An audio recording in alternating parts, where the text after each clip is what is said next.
Hello students, I am Amit Tiwari, your English teacher, and I welcome you all to this class. Today we will study a lesson in English from book Footprint Without Feet.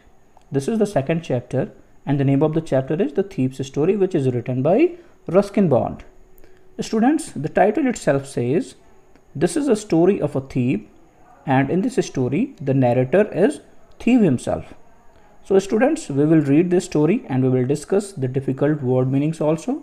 So let us start reading the lesson.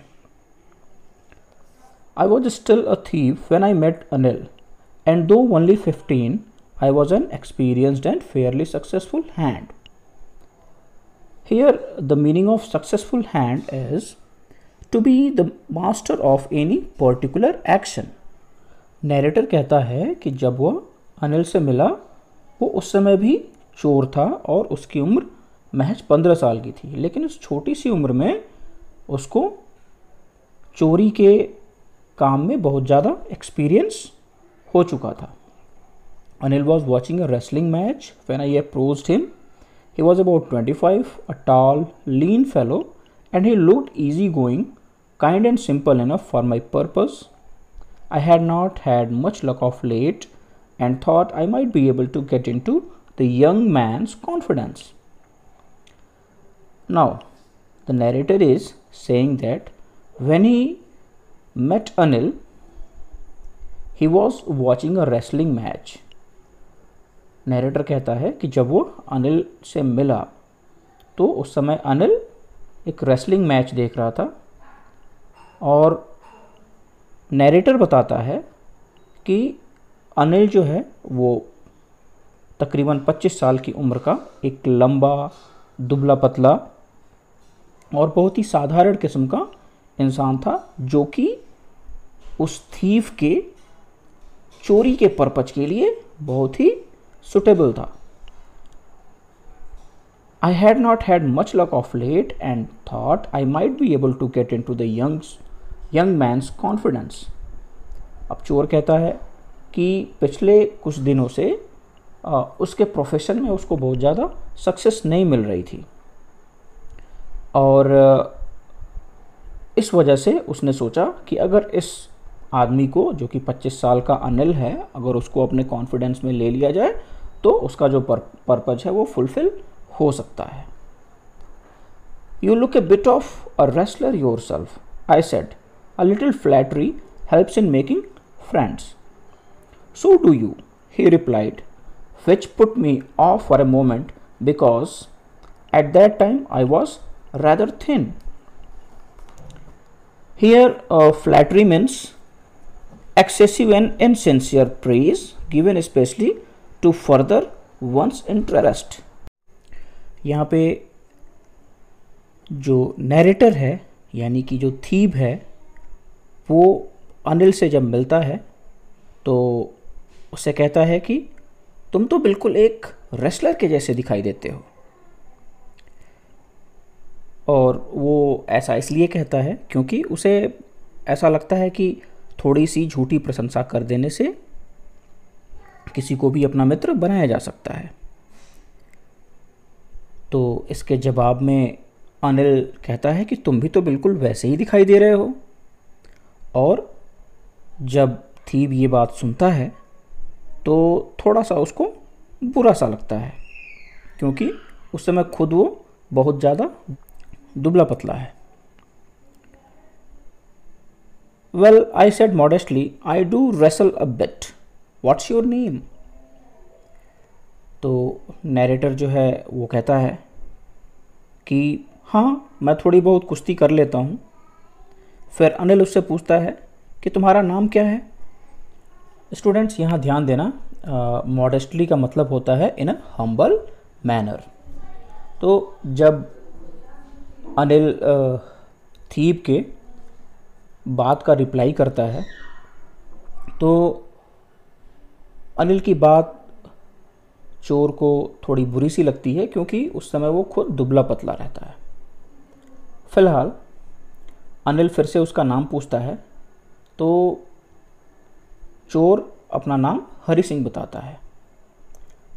Hari Singh, I light, I took a new name every month that kept me ahead of the police and my former employers. चोर अपना नाम हरि सिंह बताता है। वो एक बार फिर से झूठ बोलता है और झूठ बोलने के पीछे का कारण ये है कि हर एक नए महीने वो अपना एक नया नाम रख लेता है। वो ऐसा इसलिए करता है क्योंकि वो पुलिस से बचा रह सके, क्योंकि इस बात की संभावना रहती है कि उसके पहले के जो भी एम्प्लॉयर्स हैं या जिनके यहाँ वो पहले काम करता रहा है वो कहीं उसकी शिकायत पुलिस को ना कर दें। इस वजह से हर महीने वो एक नया नाम रख लेता है। After this introduction Anil talked about the well oiled wrestlers who were grunting, lifting and throwing each other about. I did not have much to say. Anil walked away. I followed casually.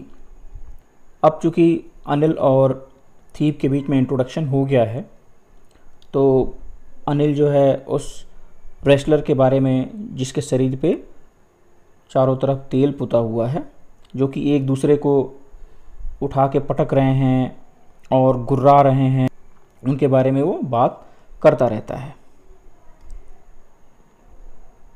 फिर कहता है कि अब मेरे पास कुछ और ज़्यादा कहने के लिए नहीं है और इस प्रकार अनिल जो है वहाँ से जाने लगता है। लेकिन जो थीप है वो अनमने ढंग से अनिल के पीछे पीछे चलने लगता है।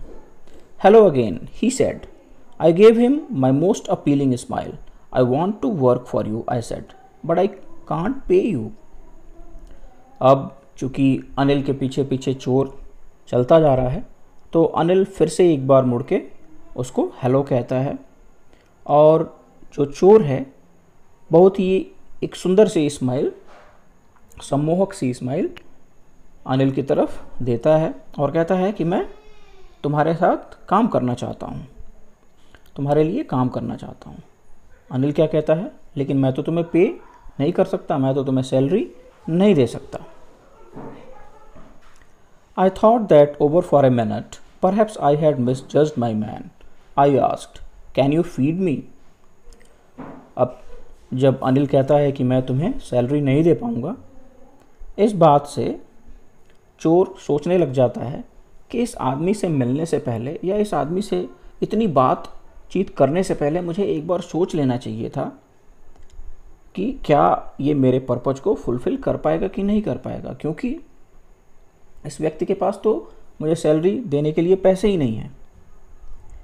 फिर भी चोर जो है एक और चांस लेता है। वो कहता है कि क्या तुम मुझे खाना खिला सकते हो?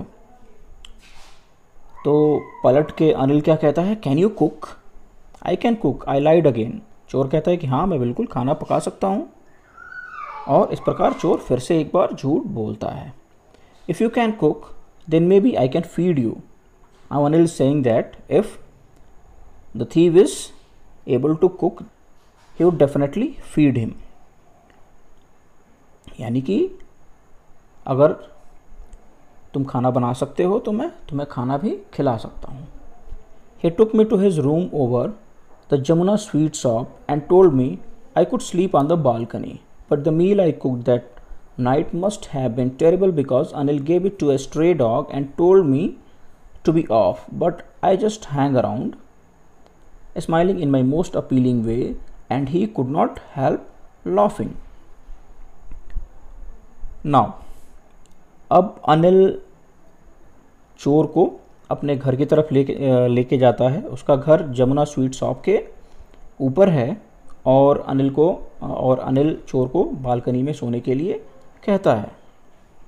और उस रात चोर खाना पकाता है अनिल के लिए, लेकिन अनिल उस खाने को कुत्ते को दे आता है। इसका मतलब ये है कि जो भी खाना चोर ने पकाया होगा वो बहुत ही ज़्यादा ख़राब या बिना किसी स्वाद के रहा होगा, तभी अनिल उसको ले जाके कुत्ते को दे देता है। और इस प्रकार अनिल उसको कहता है कि अब तुम खाना पका नहीं सकते, तुम यहाँ से चले जाओ।